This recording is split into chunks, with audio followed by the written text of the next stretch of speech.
기도하겠습니다. 사랑의 하나님 감사합니다. 우리 가운데 사랑의 나눔을 하게 하시고 또한 서로를 생각하면 기쁜 마음으로 이 자리에 오게 하시고 또한 특별히 하나님께서 이곳 가운데 계셔서 하나님을 느낄 수 있는 은혜를 주신 것 감사합니다. 우리 찬양 가운데 함께 하신 하나님, 오늘 말씀 가운데도 함께하여 주옵소서.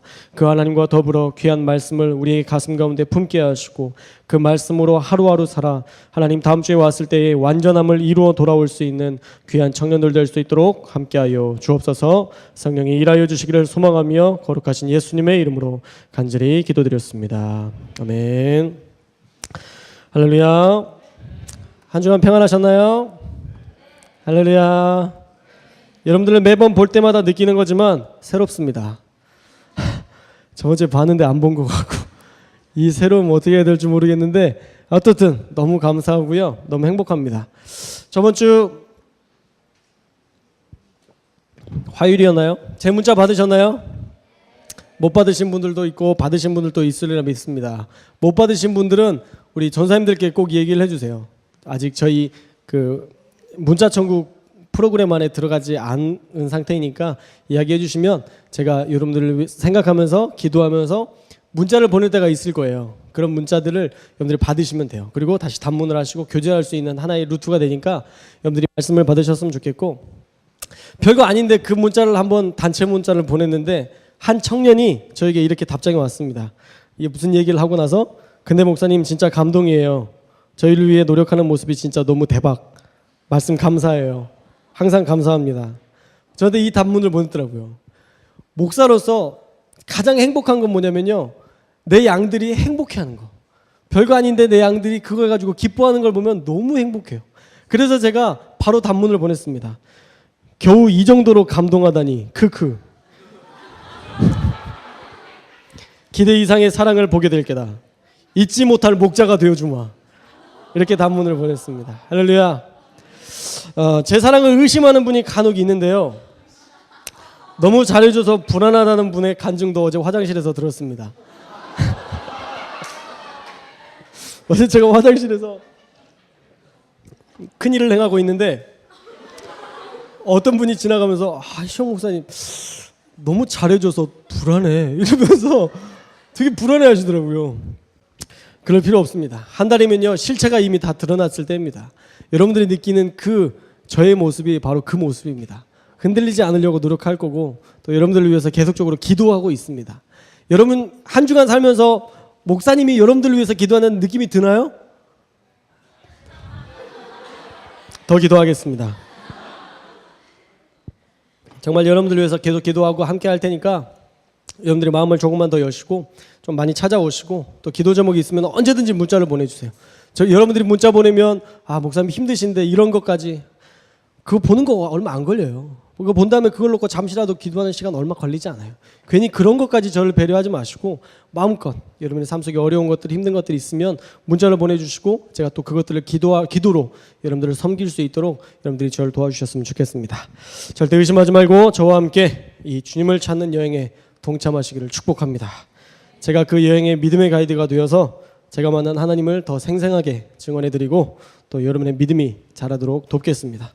여러분도 그냥 한 주를 살지 않으셨으면 좋겠어요. 한 주를 살아갈 때 정말 내 옆에 계신 하나님을 항상 느끼면서 내 안에 예수 그리스도가 있는지 없는지를 계속 체크하면서 그렇게 여러분들이 사시기를 주님의 이름으로 축복합니다. 여러분들 스스로가 느낄 수 있어요. 내 안에 예수 그리스도가 있는지 아니면 예수 그리스도가 없이 살았는지 여러분들 스스로가 체크할 수 있습니다. 여러분 한 주를 한번 돌이켜 볼까요? 여러분 안에 예수 그리스도가 있었습니까? 여기가 절이거나 그런 건 아니죠. 다른 분을 믿거나 그런 상태는 아니죠. 여러분 안에 예수 그리스도가 있어야 돼요. 우리 오늘 오세훈 형제 설교보다 더 멋있는 이 간증을 나누어서 제가 설교를 하기 전에 얼마나 이 부담감을 갖고 있는지 몰라요. 그런 뜨거운 박수를 저는 설교 후에 받아본 적이 없는데 살아있잖아요. 뭔지 아시겠죠? 그 나눔이 살아있잖아요. 그러니까 그게 생명력이 있으니까 사람들을 감동시키는 거예요. 여러분 안에 예수 그리스도가 있어야 돼요. 그 생명력이 있어야 돼요. 그래서 그 생명력으로 가지고 살아가면서 만나는 사람마다 여러분들을 만나면 감동이 있고 막 불어오르는 어떤 주체할 수 없는 하나님의 그 사랑과 임재를 느낄 수 있어야 돼요. 저는 여러분 안에 그 은혜가 있기를 주님의 이름으로 축복합니다. 예수가 가득해서 예수가 넘쳐나서 그것으로 다른 사람들을 위로하고 그 사람들을 품을 수 있는 그 은혜의 단계까지 이룰 수 있기를 주님의 이름으로 축복합니다. 그러기 위해서는 말씀이 있어야 돼요. 오늘 말씀의 제목이 뭐죠? 예. 말씀이 우리를 이끌어야 돼요. 여러분의 인생을 이끄는 것이 여러분의 생각이 되어서는 안 돼요. 왜냐하면요, 여러분의 생각은요 상대적이에요. 어떨 땐 되게 지혜로운 것 같은데 어떨 땐 아주 허접한 게 우리의 생각이에요. 옛날에는 이렇게 했으면 됐는데 이번에는 이렇게 하니까 안 되는 게 우리의 인생이에요. 절대적이지 않아요. 그래서 우리는 절대적인 하나님의 말씀을 의지해야만 승리할 수 있는 겁니다. 여러분 한 번 살면서 여러분들에게 감동을 주는 말씀 어떤 게 있었나요? 이제부터 제가 여러분의 이름을 아는 사람들은 좀 힘들어질 겁니다. 이제 긴장하셔야 돼요. 혜진 자매 어떻게 내 이름을 알지? 그런 표정인데 페이스북에 친구 된 사람들은 대충 알아요 이제. 어떤 말씀이 한 주간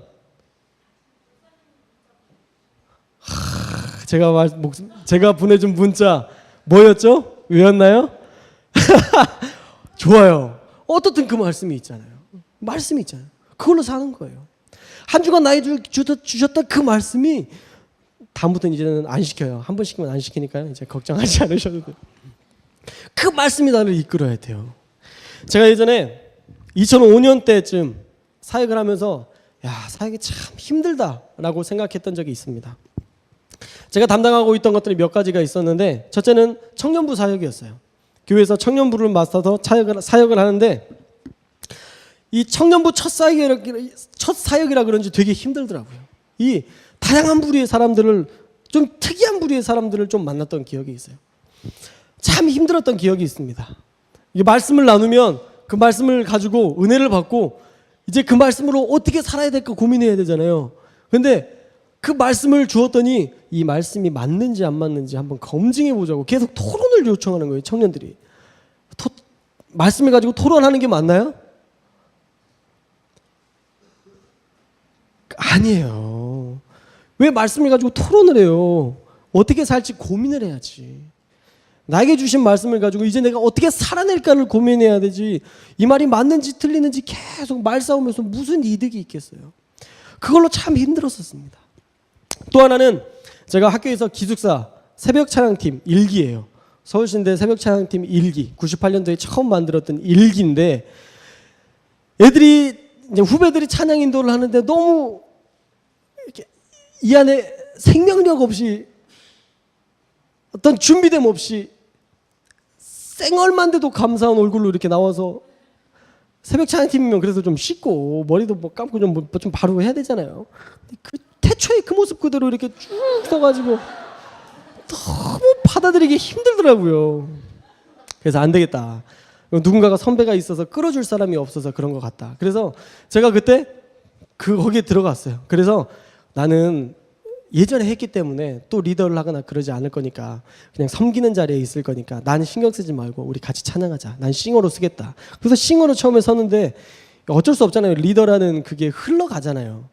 내가 안 하고 싶어도 리더의 그 능력이 나타나니까 결국은 제가 인도하게 됐어요. 인도하게 돼서 하는데 얘네들이 이제 대학교 1학년들 그리고 제가 25, 6 이쯤이었으니까 차이도 많이 날 뿐더러 심심하면 때려친대요. 새벽 찬양팀을.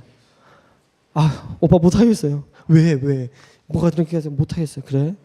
왜 그렇게 힘들까? 그럼 다 상담 한참 해주면 한번 해볼게요. 진작 하지. 진작 좀 하지. 후배들도 남자 후배들도 마찬가지야. 못하겠어요 형님. 뭐 이거 뭐가 있고 그래도 해야 되지 않겠냐. 막 하면 또 그때에서 또 하겠다고 그래서 또 하고 참 힘들었어요. 안 한다는 사람 끌고 가기가 얼마나 힘든지 아시죠? 너무 힘들었어요. 그때 혹시도 내려놓고 싶은 생각이 들었습니다. 그때 하나님 앞에 이런 기도를 했어요. 하나님, 너무 힘듭니다. 청년들과 이 말씀을 가지고 토론을 하자고 이야기하는 이것들과 싸우는 것도 너무 힘들고 또 새벽 찬양들을 이끌어가는 것도 저에게 참 버겁습니다. 하나님, 다 내려놓고 싶습니다. 솔직히 말하면 저 혼자 사는 것도 버겁습니다. 하나님 앞에 그런 기도를 드렸던 적이 있어요. 새벽 예배 때 그렇게 기도를 드리고 기숙사에 와서 이제 성경을 펴었습니다.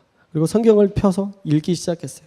그때 로마서 말씀이 나오더라고요. 로마서 말씀이 딱 나오는데 그때 주셨던 말씀이 어떤 말씀인지 아세요? 로마서 15장 1절 말씀이에요. 나오나요? 안 나옵니다. 그래서 제가 여러분들에게 나오네요. 대단한데? 한번 읽어볼까요? 로마서 15장 1절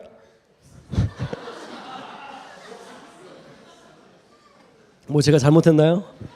자, 로마서 15장 1절 시작. 믿음이 강한 우리는 마땅히 믿음이 약한 자의 약점을 담당하고 자기를 기쁘게 하지 아니할 것이라. 아멘. 제가 어떤 상태였다고요? 지친 상태였어요. 내려놓고 싶었어요. 근데 그때 하나님 주셨던 말씀이 이거예요. 믿음이 강한 우리는 마땅히 믿음이 약한 자를 담당하고 자기를 기쁘게 하지 아니할 것이라. 뒤통수를 탁 맞은 느낌이었어요. 하나님이 나에게 말씀하신 게 뭐냐면 너는 강한 자다래요. 시영아, 너는 강한 자야. 저를 인정해 주시는 거예요. 난 되게 약한 자라고 생각했고 난 되게 나약한 사람이라고 생각했었는데 하나님께서 지금 나에게 주신 말씀이 너는 이제 강한 자다. 겨우 너 혼자 믿음 지키는 거에서 그쳐서는 안 된다. 네가 더 큰 믿음으로 나아가야 된다 라고 말씀하시는 것 같았어요. 그러면서 이 말씀을 들으니까 내 안에 힘이 생기는 거예요. 다시 한번 해봐야 되겠다는 도전이 생기는 거예요. 내가 정말 이 청년부를 더 사랑하는 마음으로 품어봐야 되겠고 내가 정말 이 새벽 찬양단을 더 열심히 기도함으로 끌어가서 정말 이 찬양단을 통해서 은혜 받는 영혼들이 은혜 받는 신학생들이 나올 수 있도록 내가 섬겨야 되겠다. 그런 기대감과 열망이 생기는 거예요. 그 이후로부터 사역이 일어나기 시작했어요. 청년부 사역도 힘들었던 그 토론 문화가 팽배했던 그곳에서 같이 이야기하고 하다가 점점 애들에게 은혜가 들어가기 시작했어요.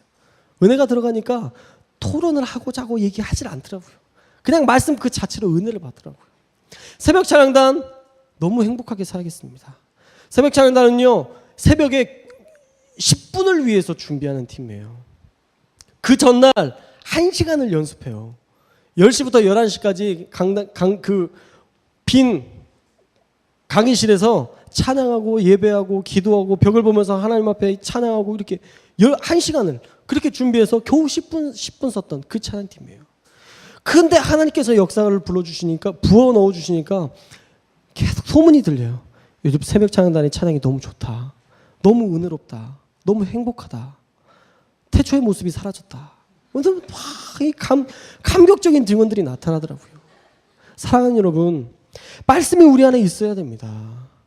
살아있는 말씀이 우리 안에 있어야 그때 비로소 우리가 살아있음을 느낄 수 있게 되는 거예요. 할렐루야. 오늘 말씀을 들을 때도 살아있기를 바랍니다. 오늘 말씀을 들을 때에도 우리가 살아있기를 바라요. 제가 이 말씀만 전하는 이 사역을 한 지 벌써 13년, 14년이 됐습니다. 설교를 한 지가 벌써 13년, 14년이 됐어요. 그래서 여러분의 표정만 봐도 날 보고 있는지, 보고 있지만 딴 생각을 하고 있지 않는지 대충 느껴요. 딱 보면 알아요. 나를 보고 있는데 내가 움직이는데도 초점은 저기 있어. 대충 압니다. 그리고 쓸데없이 고개를 끄덕이는 사람들이 있어요. 졸고 있는 겁니다. 아닌데 지금 뭔가 은혜 받는 시점도 아니고 타이밍이 아닌데 괜히 아니. 사랑하는 여러분, 예배가 끝난 후에 여러분의 피로가 풀리지 않기를 바랍니다. 예배 때는 은혜 받아야 돼요. 그리고 집에 가서 주무십시오. 예배 때 주무셔서 피로가 풀려가지고 다 잘다 모임 나눌 때 이제 살아나고, 물론 모임이라도 살아있는 게 너무 다행이지만 말씀을 들을 때 그 말씀을 여러분들이 가져갈 수 있었으면 좋겠어요. 자, 그래서 말씀이 나를 읽어내는 이런 상황들이 자주 있어야 돼요. 내가 정말 힘들고 어려운 그 상황일 때 말씀이 나를 읽어내는. 고3 때 일이었어요. 고3 때에도 막 힘들 때 하나님 정말 너무 힘들어요. 주님 앞에 기도할 때 하나님께서 주셨던 말씀이 이사야서 43장 말씀. 야곱아, 너를 창조하신 이가 이제 말씀하시니라. 이스라엘 너를 조성하신 자가 이제 말씀하시니라. 내가 너를 지명하여 불러나니 너는 내 것이라. 네가 불 가운데로 지날 때에도 함께할 것이고 네가 물 가운데로 지날 때에도 내가 함께할 것이라. 젖지도 아니할 것이고 타지도 아니할 것이다. 그 말씀이 고3 때 딱 봤는데 힘이 생기는 거예요. 어떻게 그렇게 그 상황 가운데 내가 꼭 필요한 말씀을 그렇게 주시는지 몰라요. 어떻게 그런 말씀을 제가 받을 수 있었을까요? 말씀을 가까이 했기 때문이에요. 말씀을 가까이 하지 않는데 말씀이 들려요? 뭐 말도 안 되지. 어떻게 그런 일이 있어요. 막 힘들어 죽겠는데 하나님의 음성이 들려요. 성령의 음성이 들려요. 말씀이 막 생각나요. 어떻게? 그동안 읽었던 게 없고 외웠던 게 없는데 어떻게 그 말씀이 생각나요? 안 돼요. 우리가 어려울 때 말씀이 나를 이끌어 나가게 할 수 있는 방법은 우리가 평속 때 있는 거예요. 평속 때 읽고 묵상하고 그것을 감동하면 어려운 때에 하나님이 생각나게 하세요. 외우라고 안 시켜도 외워져요. 이렇게 내 인생에 강하게 오신 말씀인데 외워야 돼. 이거 식사성구다. 이렇게 해서 외워야 외워져요? 아니에요. 너희 강한 자가 마땅히 너희 연약한 자의 약점을 담당할 것이라 그냥 외워지는 거예요. 너무 좋으니까 이 말씀이. 이 말씀이 너무 살아있는 말씀으로 나에게 다가오니까. 사랑하는 여러분, 이 말씀이 우리에게 있어야 됩니다. 좋은 말씀 찾아내고 끝. 그러면 무슨 소용이 있어요? 여러분 좋은 구절 남겨놔서 그것이 여러분에게 능력이 됨. 그게 좋은 말씀만 찾아내는 게 문제가 아니라 그 말씀이 나를 변화시키는 것을 여러분들이 경험하셔야 돼요. 나에게 주신 말씀이 나를 변화시키는 날마다 역동적으로 일하시는 그 하나님의 은혜가 우리 가운데 있어야 된다라는 것입니다. 그 말씀이 여러분의 마음을 사로잡고 여러분의 인생을 돌이키고 우리도 하나님의 뜻대로 살려는 어떤 결단이 생기고 여러분의 인생을 변화시키는 그 어떠한 말씀이 여러분에게 항상 있어야 된다라는 것입니다. 여러분의 인생을 변화시키지 못하는 말씀은 더 이상 말씀이 아닙니다. 그것은 그냥 기록된 책에 불과해요. 어떤 글에 보니까 이런 글이 있더라고요. 이 세상에서 가장 많이 팔린 베스트셀러가 뭐죠? 그럼 이 세상에서 가장 안 읽히는 책이 뭘까요? 그렇대요. 많이 사는데 안 봐. 무슨 의미냐고요. 산 만큼 우리가 봐야죠. 사랑하는 여러분, 디모데후서 3장 14절에서 17절을 지금 펴라고 이야기했을 때 여러분들이 이 성경을 펴면서 한꺼번에 이렇게 많이씩 넘겨져서 잘 안 펴졌다면 회개하셔야 됩니다. 내 성경이 어제 산 것 같다면 회개하셔야 돼요. 지금 산지 지금 몇십 년이 지나도 어제 산 것처럼 깨끗하게 왜 그렇게 보존해요? 읽어야죠. 어디를 펴든 내가 했었나요 이거? 어디를 펴든 이렇게 줄이 쳐져 있고 말씀이 이렇게 어디를 펴든 그냥 해볼까요? 자, 어디를 펴든 마치 계획한 것 같죠? 어디를 펴든 그 말씀이 줄이 쳐져 있고 나에게 주셨던 은혜가 있고 감격이 있어야죠. 그렇길 바랍니다. 솔직히 말하면 여기 대부분 우리가 목사님이 설교할 때 나오는 그런 구절들은요, 여러분들이 많이 아는 구절들이에요. 대부분. 근데 여러분들이 그 구절을 보면서 야, 성경에 이런 구절이 있었네 막 감동이 된다면 회개하셔야 돼요. 너무 흔한 말씀이에요. 너무 자주 들었던 말씀이에요. 그 말씀들이 여러분 안에 있기를 소망합니다. 오늘 말씀해 보면 하나님의 말씀은 살았고 운동력이 있다 얘기합니다. 하나님의 말씀이요 살아있대요. 운동력이 있대요. 살아있다는 것은 생명이 있다는 거예요. 하나님의 말씀이요 생명이 있다라고 얘기해요. 그리고 운동력이 있다는 것은 그의 삶을 변화시킬 만한 가치와 힘이 있다는 것입니다. 바로 생명력이 있다는 거예요. 살아있는 하나님의 말씀이 우리 안에 있어야 우리가 비로소 살아있는 존재가 될 수 있다는 것입니다. 그런데 우리 안에 말씀이 없으니까 우리가 죽은 자처럼 사는 거예요. 세상의 가치대로 사는 거예요.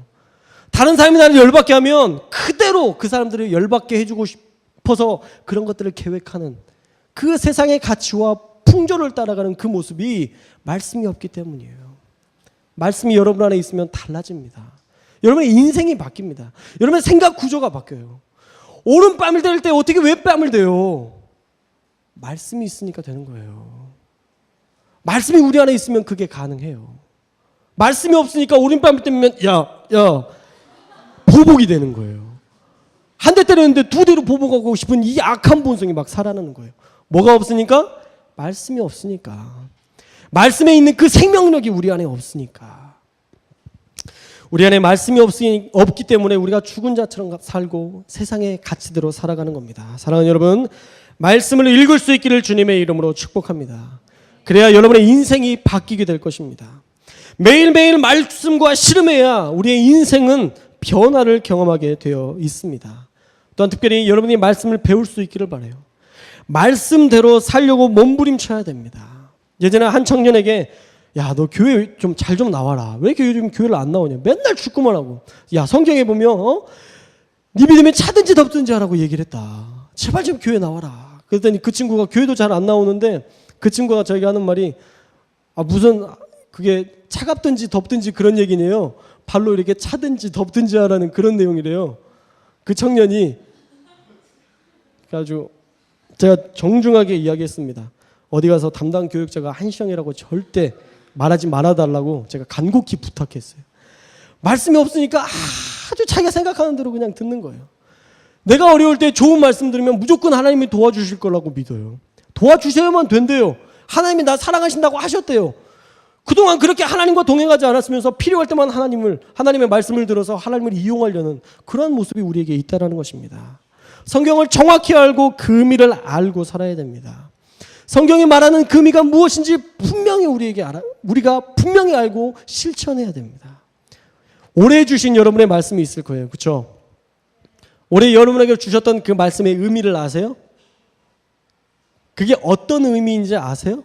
아셔야 돼요. 야, 뽑아, 나 올해 받은 말씀이야. 그냥 이 말씀이 좋아, 그냥. 이 말씀 카드가 그냥 좋아. 안 돼요. 그냥 말씀 카드, 우리가 돈을 들여서 말씀 카드를 여러분에게 주는 게 아니에요.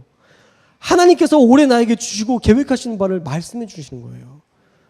저에게 주셨던 말씀이 내 시작은 미약하였으나 내 나중은 창대하리라는 말씀을 저에게 주셨어요.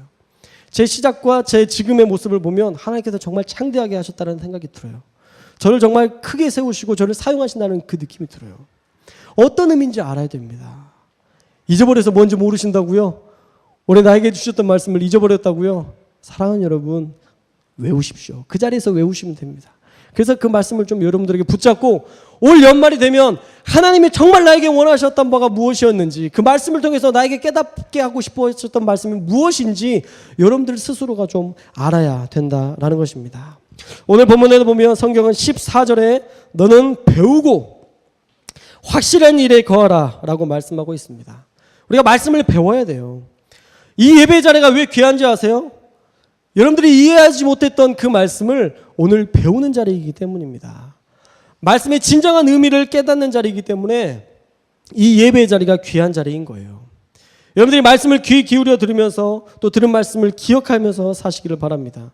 그러기 위해서는 우리가 또 해야 될 게 하나님 앞에 기도해야 돼요. 말씀이 들리는 건요, 은혜입니다. 할렐루야.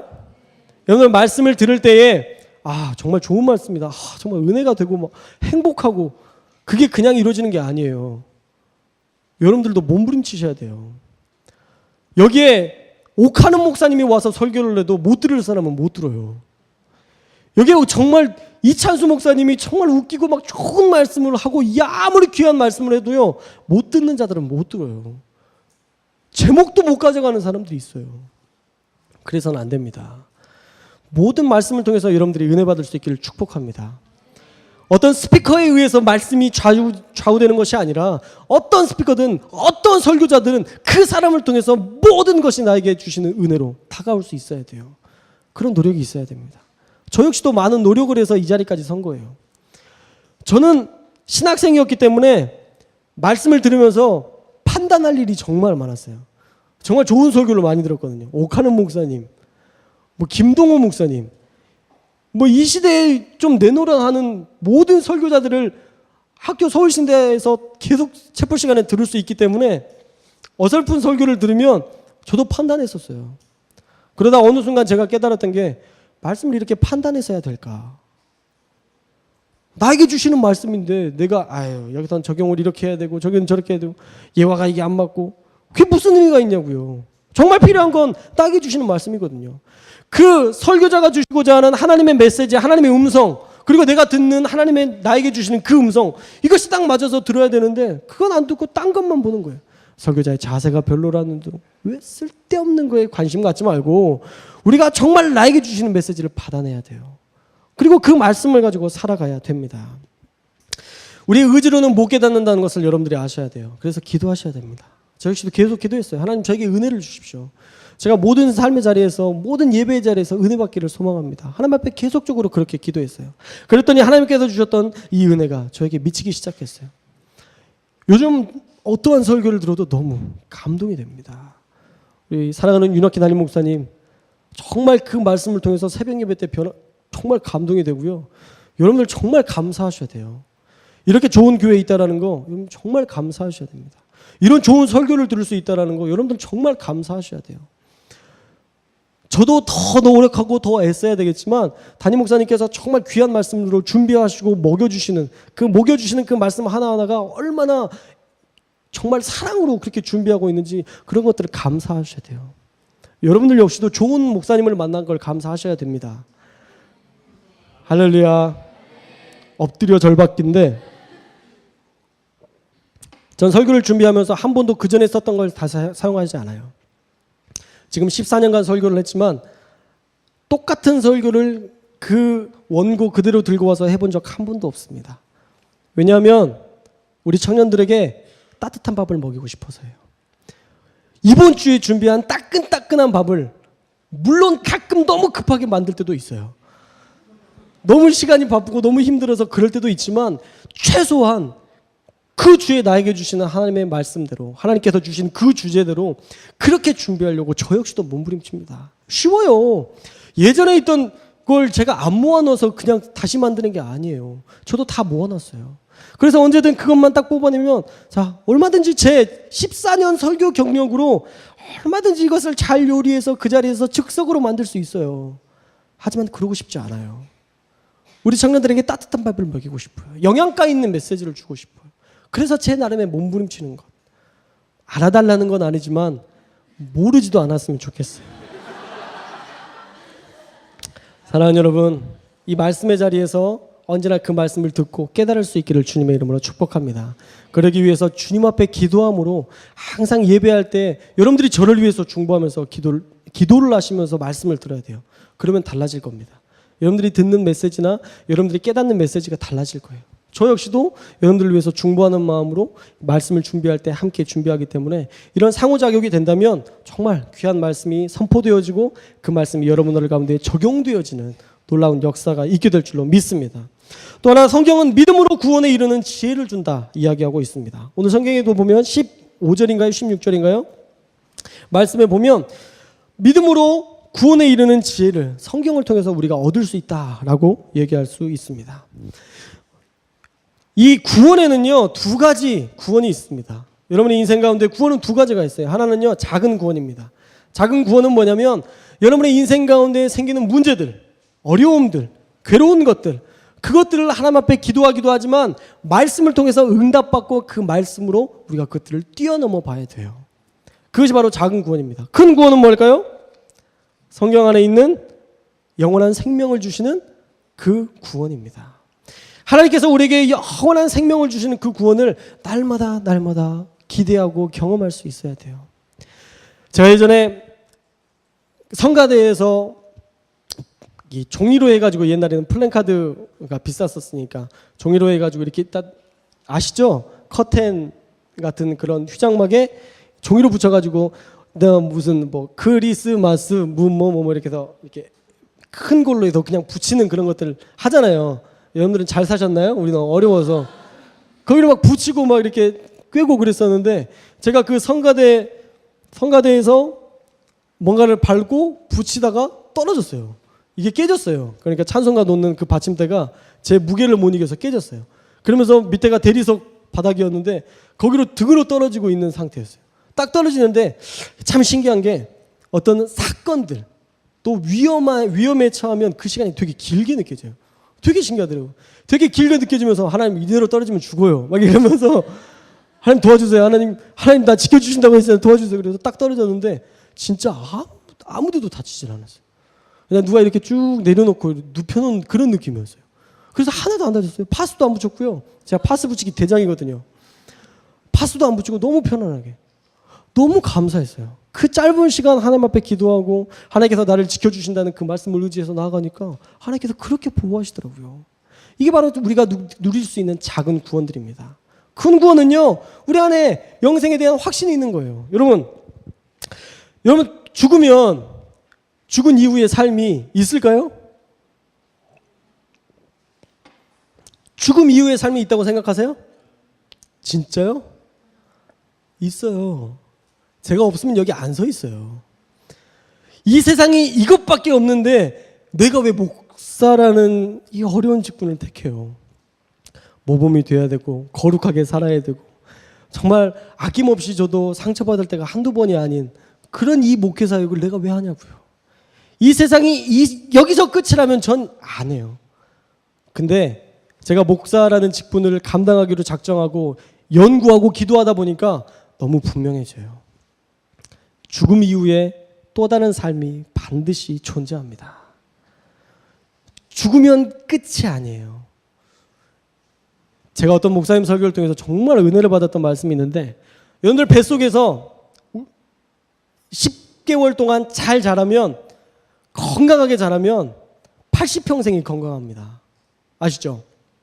아이 뱃속에 있을 때 영양 공급을 잘 받고 건강하게 자라면 그 영양 공급이 잘 되고 잘 자라면 그것이 우리의 인생 80평생을 좌우해요.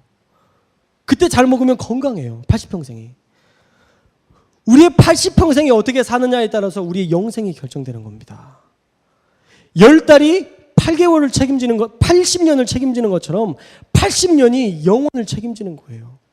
우리가 이 80평생을 왜 거룩하게 살아야 되느냐? 바로 영원한 인생 가운데에서 하나님께 칭찬받고 영원한 인생을 살면서 하나님과 더불어 행복한 삶을 살려고. 여기서도 행복하게 살아야 되지만 우리가 거기서 정말 행복하게 살아야 되잖아요. 여러분 80년이 중요해요? 영원이 중요해요? 80년이 커요? 80이요. 무한이에요. 무한대하고 어떻게 80하고 비교해요. 전 여기서 좀 손해볼 거예요. 전 여기서 좀 희생할 거예요. 예수 그리스도를 믿는 믿음으로 제가 뛰어넘어 볼 거예요. 다른 사람들이 저 힘들게 해도 참아 볼 거예요. 왜? 영원한 인생에 나아가서 거기서 하나님께 칭찬받으려고. 저는 여기서 그래서 이 80평생이 나에게 정말 가치 있다고 생각하지 않아요. 저는 언제든 불러가시면 전 갈 거예요. 하나님이 나를 부르시면 전 갈 거예요. 저 아들, 딸이 있어요. 미안해요. 먼저 가면 힘들겠죠. 그러나 하나님이 책임져 주실 거라고 생각해요. 그 누가 먼저 가든 하나님이 책임져 주시겠죠.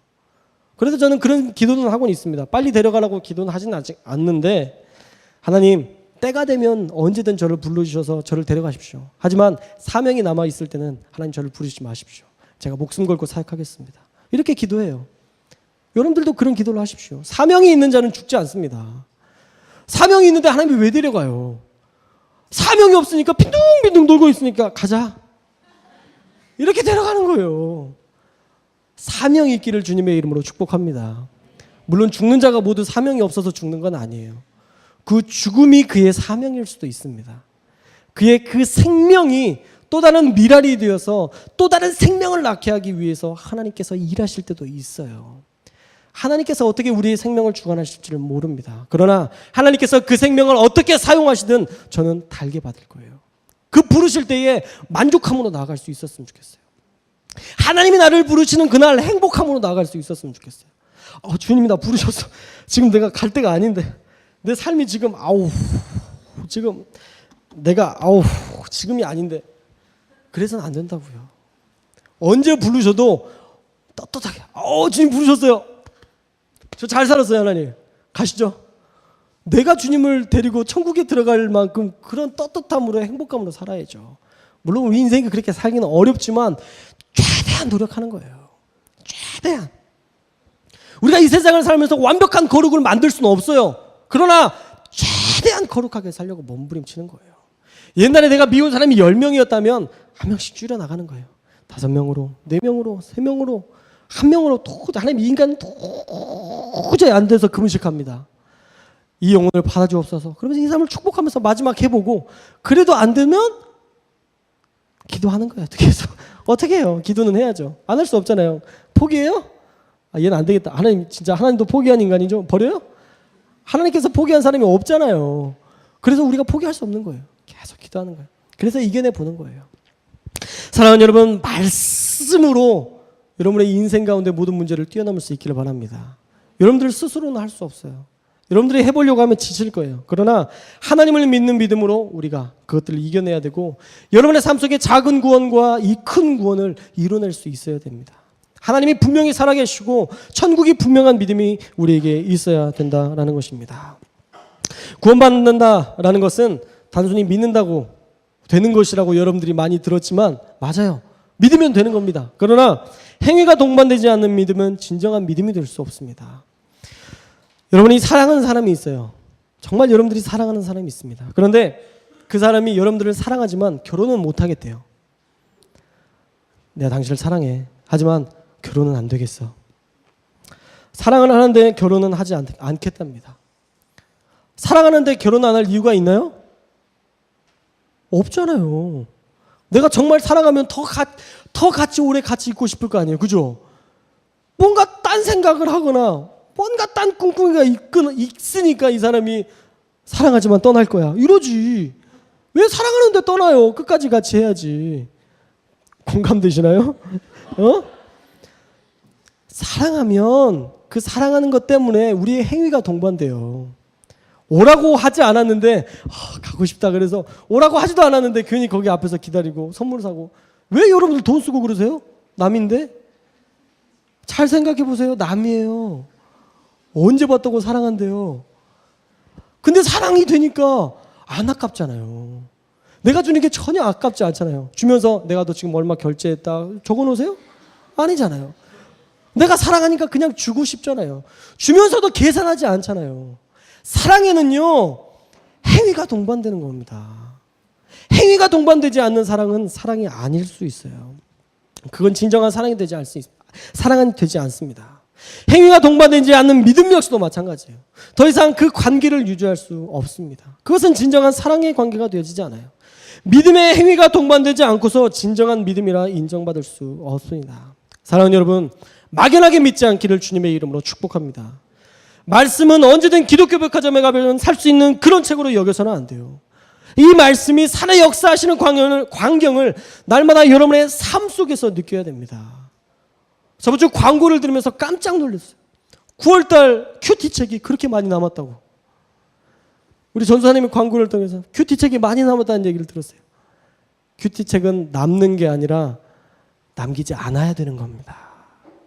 10월달에는 큐티책이 남지 않기를 주님의 이름으로 축복합니다. 여러분의 말씀을 사서 보고 그날 말씀을 읽으셔야 돼요. 마지막으로 모든 성경은 하나님의 감동으로 되었다라고 얘기하고 있습니다. 엄청난 말씀이에요. 제가 이 말씀을 준비하면서 이 말씀을 깨달으면서 막 깜짝 놀랐던 말씀이에요. 지금부터 잘 들어야 돼요. 다 지금까지 주무셨어도 지금부터 잘 들어야 돼요. 자, 이게 설교법이에요. 다 해놓고 마지막에 잘 들으라고 하면 또 잘 듣거든요. 자, 잘 들으세요. 모든 성경은 하나님의 감동으로 되었다라고 얘기하는데 이 감동이라는 말이 기가 막힌 뜻이 있어요. 헬라어로 데오프뉴스토스라고 얘기하는데 이 헬라어 뜻이 뭐냐면 신의 입김이 쇠인이란 뜻이에요. 신의 입김이 쇠인. 어디서 많이 들어본 것 같죠? 창세기 2장 7절을 한번 살펴봅시다. 창세기 2장 7절. 나올 것만 같은데. 창세기 2장 7절 말씀. 자, 한번 여러분들이 찾은 성경으로 읽어봅시다. 시작. 여호와 하나님이 흙으로 사람을 지으시고 생기를 그 코에 불어넣으시니 사람이 생령이 된지라. 아멘. 하나님이 흙으로 사람을 지으시고 무엇을 넣으셨다고요? 생기. 생기가 뭐냐면요, 살아있는 숨이에요. 이게 바로 신의 입김입니다. 생기, 리빙 브레스, 살아있는 숨을 우리에게 불어넣어 주셨더니 그때 비로소 그 사람이 리빙 빙, 살아있는 존재가 되었대요. 창세기에서 사람이 되는 그 역사가 이렇게 된 거예요. 하나님의 숨, 살아있는 숨이 불어넣으니까 그 사람이 살아있는 존재가 되었대요. 여러분이 왜 죽은 것 같이 사는 것 아세요? 사는지 아시겠죠? 하나님의 살아있는 숨이 여러분 안에 없으니까, 감동된 말씀이 없으니까 우리가 죽은 것처럼 사는 거예요. 하나님의 살아있는 말씀이 있으면요, 상처받지 않습니다. 오해하지 않습니다. 괴로워하지 않습니다. 그 말씀 하나면 이겨낼 수 있는 힘이 생겨요. 하나님의 말씀, 그 공급되는 말씀, 감동된 말씀이 여러분 안에 있어야 될 줄로 믿습니다. 살아있는 숨이 그 살아있는 생명력이 있는 말씀이 여러분 안에 있어야만 여러분이 세상에서 살면서 내가 살아있는 존재다라고 느끼며 살 수 있게 되는 거예요. 매일 나에게 주시는 그 하나님의 말씀으로 살아간다면 여러분들이 그렇게 생명력을 가지고 살게 될 줄로 믿습니다. 특별히 17절 말씀에 보면 왜 우리가 말씀을 가지고 살아야 되냐면 이는 하나님의 사람으로 온전하게 하며 모든 선한 일을 행할 능력을 갖추게 하려 함이라 라고 말씀하고 있어요. 말씀을 읽으면 말씀이 나를 온전하게 한대요. 모든 사람을 온전하게 한대요. 여러분들이 온전하지 못하다면 말씀을 읽고 그 말씀 가운데에서 온전케 하시는 하나님을 경험해야 됩니다. 또 하나는 모든 선한 일을 행할 능력을 갖추게 된대요. 여러분들 스스로가 계획하는 것이 선하지 않아요. 우리의 인생 가운데 하나님의 말씀 없이 계획하는 것들이요 다 악해요. 그런데 예수께서께 은혜를 받고 또 혹을난 은혜를 경험하면 우리가 계획하는 것들이 선해요. 어떤 장로님의 고백을 들었습니다. 어떤 장로님이 최근에 들었던 그 감동적인 실화인데 엊그저께 들었던 장로님이 수술을 했는데 수술 이후에 수술이 잘못됐대요. 원래 인턴이 수술을 했는데 안 해도 될 수술을 어쩔 수 없이 그 인턴이 잘못해서 다시 수술을 하게 된 거예요.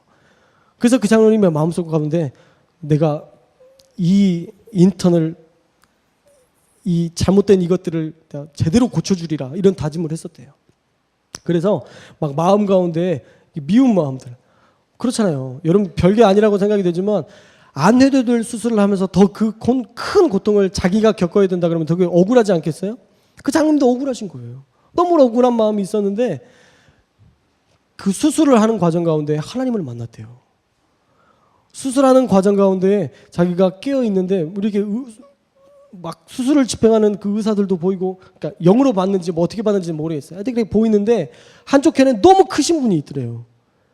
하얀 옷을 입은 너무 크신 분이 저기에 있더래요. 그러면서 그분이 하나님이라고, 장로님이시니까 하나님이라는 믿음이 있어서 하나님 나와 함께 하셨나요? 물어봤대요. 그랬더니 내가 너의 수술 가운데 함께 했다 라는 마음을 주시더래요.